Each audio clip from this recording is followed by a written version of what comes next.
सरयू नदी।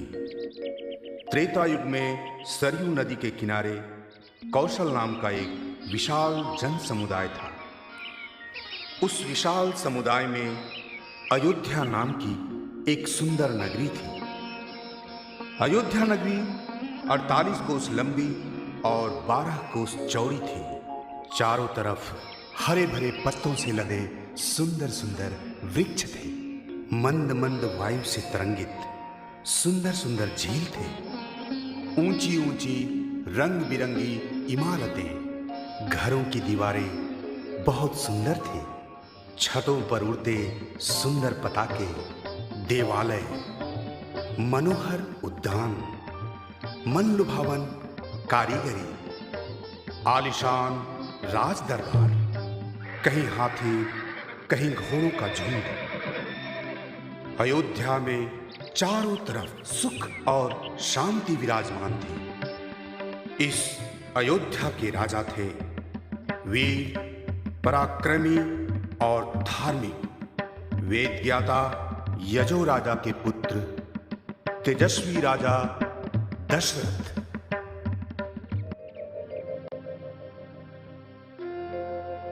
अयोध्या में चारों तरफ सुख और शांति विराजमान थी, परंतु राजा दशरथ चिंतित थे, क्योंकि राजा को कोई पुत्र नहीं था, कोई उत्तराधिकारी नहीं था।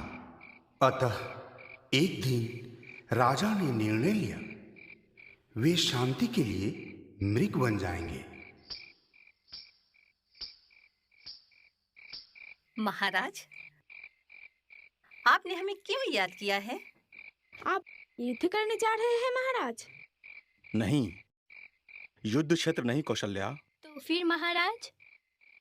तुम लोग मेरी अर्धांगिनी हो, तुम्हें बताने में मुझे कोई संकोच नहीं। इस राज्य में सुख है, शांति है, परंतु मेरे मन में शांति नहीं है। ऐसा क्यों महाराज? अयोध्या का उत्तराधिकारी कौन है कौशल्या? महाराज, हमें कोई संतान नहीं है सुमित्रा। आप क्या हमें छोड़ने की सोच रहे हैं महाराज? ऐसी बात नहीं है सुमित्रा, ऐसा सोचना भी पाप है। मुझे शांति चाहिए। कुछ समय के लिए मैं मृगवन जाना चाहता हूँ। मृगवन? नहीं केकई, इस बार मेरे साथ कोई नहीं जाएगा। इस बार मैं अकेला जाना चाहता हूँ। वहां के शांत वातावरण में मेरा मन भी शांत रहेगा। कुलगुरु वशिष्ठ का आशीर्वाद लेकर मैं कल ही मृगवन जाऊंगा। अच्छी बात है। ठीक है महाराज, हम सब अपेक्षा करेंगे महाराज।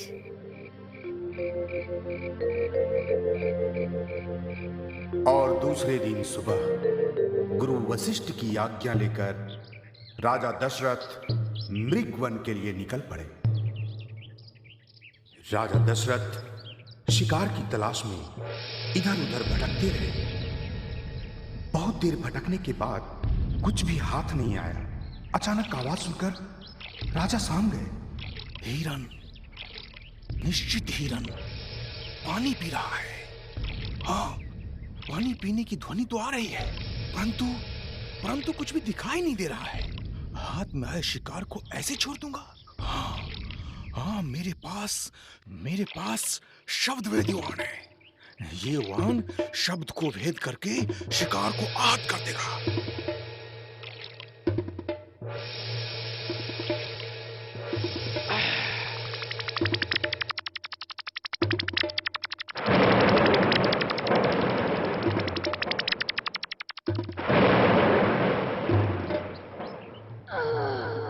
अचूक निशाना। अब शिकार को बाहर लाना पड़ेगा। मेरी यात्रा सार्थक।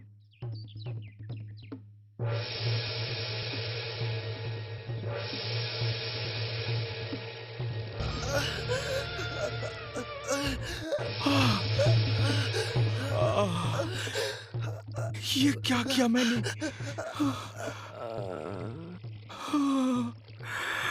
हे परमात्मा, मैंने शब्द वेदी वाहन से ऋषिपुत्र की हत्या कर दी।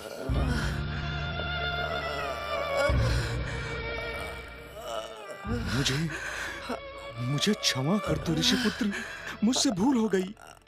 मुझे ऐसा लगा कोई हिरण पानी पी रहा है। कष्ट हो रहा है महाराज। तुम मुझे पहचानते हो पुत्र? हाँ महाराज, आप ध्यान नरेश दशरथ। हाय, मैं आपका आज्ञा पालक श्रवण हूँ, अंधे मुनि का पुत्र। क्या अंधे मुनि तुम्हारे पिता है? हाँ महाराज। ये कैसा अन्याय किया है मैंने? हे ईश्वर, ये कैसा छल है तुम्हारा? मेरी एक विनती है महाराज। पुत्र, ऋषि पुत्र, मेरी मृत्यु के बाद मेरे मृत शरीर को मेरे पिता के हाथ सौंप दीजिएगा। मेरे माता पिता दोनों अंधे हैं महाराज। मेरे माता पिता मुझे नहीं ढूंढ पाएंगे। पानी। पुत्र, पुत्र, ऋषि पुत्र।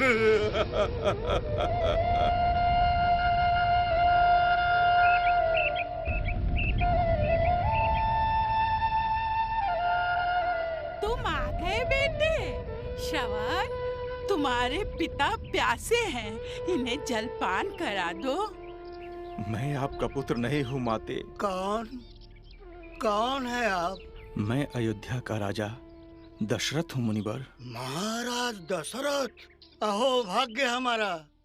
हम गरीब की कुटिया में महाराज पधारे हैं। आपका स्वागत किस प्रकार करूं महाराज? मेरा स्वागत करने का कष्ट ना करें मुनिवर। ऐसा मत कहिए राजन, आप तो परम दयामय हैं। आप महर्षि हैं। मुझे समाचार मिला आप इस वन में मृग का शिकार करने आए हैं। हाँ, ये समाचार हमारा पुत्र श्रवण कुमार ने दिया। श्रवण अभी आ जाएगा महाराज। मुझे आप लोग क्षमा कर दीजिए। आपका पुत्र श्रवण अब कभी नहीं आएगा। क्यों नहीं आएगा वो? क्या हुआ है? आप अचानक चुप क्यों हो गए महाराज? उसे क्या हुआ है महाराज?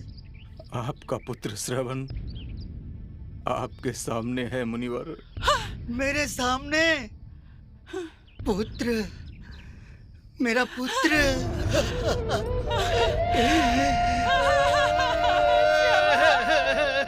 बेटा, मेरा पुत्र मर गया। इसकी हत्या किसने की है महाराज? हमारे इकलौते पुत्र की जिसने हत्या की है महाराज, उसे आप दंड दीजिए, दंड दीजिए। श्रवण को मारने वाले को आप दंड दीजिए मुनिवर। हम दंड देंगे? हाँ मुनिवर, इसका कारण मैं हूँ। मैंने आपके पुत्र की अनजाने में हत्या ये कर आपने क्या किया महाराज? मैं आपको क्षमा नहीं करूंगा। मैं आपको श्राप देता हूँ। श्राप! आपने मुझे पुत्र शोक दिया है। आपकी मृत्यु भी